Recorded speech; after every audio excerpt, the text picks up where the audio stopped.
Hey y'all, it's Annalie, and I wanted to give you all a bit of support and encouragement as we all take off on this new adventure with the eDesign Tribe and the new platform. It's giving everyone really great results and realistic renders, and there's so much more great features to come, and I know everyone's really excited to jump in and learn it, and so that's really great. It's all new for all of us, and I totally get it that sometimes learning a new software can be frustrating or overwhelming and all of the emotions. So I thought I would give y'all a few of my thoughts on learning a new software platform. This goes for eDesign Tribe platform specifically today, but really any. I'm really kind of talking in general about learning a new software. Some of you already work with other software and you've figured this out really quickly, so this may not be for you, but this is probably more for those of you that haven't learned any software in a while, or maybe you've just never done it on your own. You've just taken classes or done it in school, other things. So it's kind of different learning on your own and doing self-taught.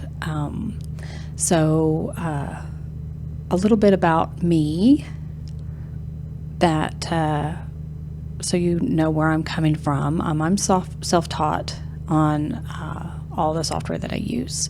I went to art school, and probably dating myself, but computer graphics and computer programming department was brand new in my college, and I wasn't allowed to take any of the classes because they were only allowing new incoming freshmen to start in the program, and so I didn't take any computer design or graphics, anything in college, and when I went to art school.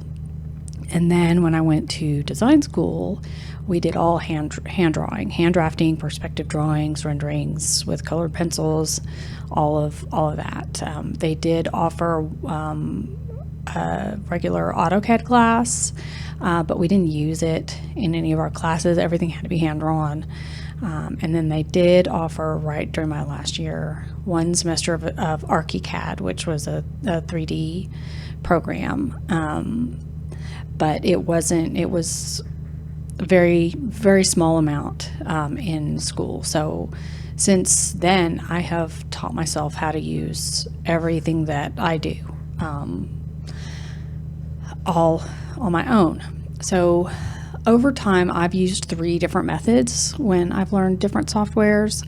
I've learned on the job while doing a job. I've remade finished projects that I already had, and I've gone through tutorials using tutorial projects. So I'm just going to tell you about those 3 different methods, and you can see maybe one of those will fit the way that you learn. I've done them all 3 ways. So learning on the job means just jumping straight in. You do a real project with a real deadline, real clients, all that. This is not for the faint of heart. It can be stressful, but it forces you to figure it out. I mean, you have to. You've got a deadline, you've got a client waiting, you get in there and you learn it.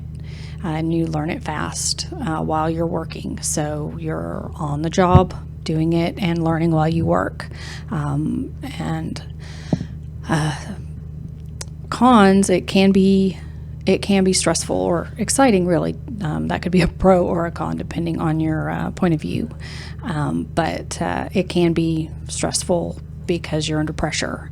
Some people work great under pressure. I've done it this way, and it worked. But it can slow down the job itself. It can make the job take longer. So if you typically, spend 20 hours on whatever the project is, you're going to take longer than that. So it's important that you track your time when you do it this way, and so you know how long it typically would take you to do that certain type of project. If you know that project takes you 20 hours, that way you can know how to charge for your time for your client, but it's a good way to learn, and you do learn it fast. So I have done it that way. Another method I've used is to remake a project that I've already done. So you just take one that you've already completed, and you can just trace straight over the layout and drop in all of your selections already you have. You don't have to make any decisions. You don't have to worry about figuring out any of your parameters. You already have all of your selections and your furnishings and your appliances. Your sizes. You don't need to worry about any of your code stuff or anything like that. You can just, you already know how you want it to look, so you can just focus on the tools. You can just focus on the tools that you're using and figure out how you make it look, how it's supposed to look. So really, this is a really great way. I've done it this way too, and it's really helpful because like I said, you already know what it's supposed to look like, so you don't have anything to figure out. So it's kind of freeing in that way. But the con of that is that it takes away time from your paying work or your free time. So you're not learning on the job. You've got to do that on your own time. So that decision obviously just depends on where you are with your scheduling. But it's I've done this several times, and it's really great way to learn. So another way is going through tutorial projects. Any software that you use, and there is one for the eDesign Tribe. There's a long video that the developers did going through the entire thing, showing you how to do a project. So you can go step by step through a project start to finish.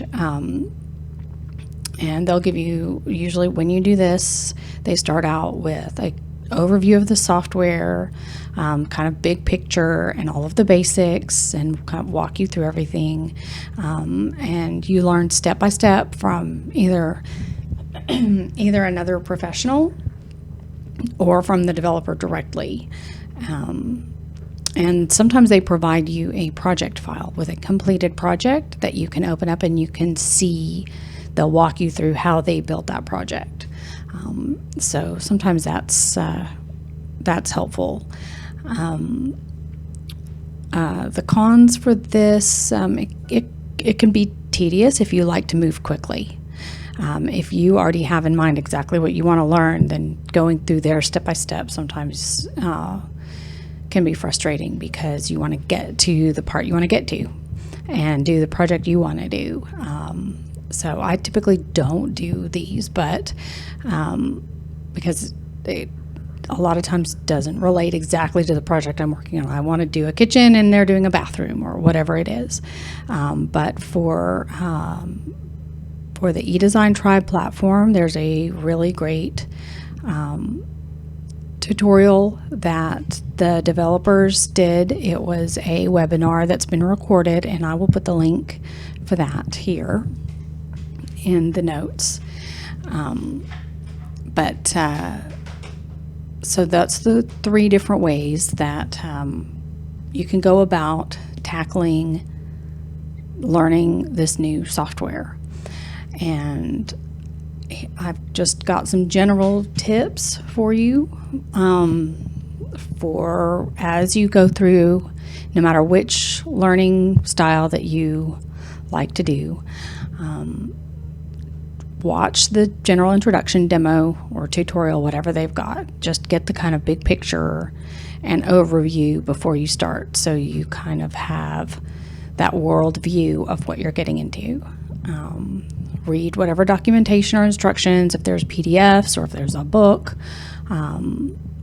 Any of the web pages, go through any of the existing information, go ahead and read through all of that.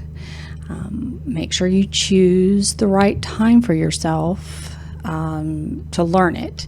If you're in a project and you don't have that time within your deadline, then maybe it's not time to do an on-the-job learning. Just make sure you choose the right time and method that works best for you, and build on the knowledge that you have. Most of us already know how to do space planning and drafting. We learned by hand, we learned on other programs. It's the same end goal. It's just different tools to do it. So just try all the tools, click all the buttons. Just go through all of it, and you can hover your mouse a lot of times over and it'll tell you what that tool does. You can read in the help section to get tips. So one of my biggest tips is save often. Control S, keyboard shortcut, and save your work all the time. The eDesign Tribe platform has an autosave. It autosaves all the time, which is a lifesaver sometimes. And if you're using some other software, set up that autosave so it saves every few minutes. And also save as. Every time you're going to try something experimental or do something different, save it as a different project name. That way, if you don't like what you've done or you need to go back, you have that other version. You can just pick up where you had left off before.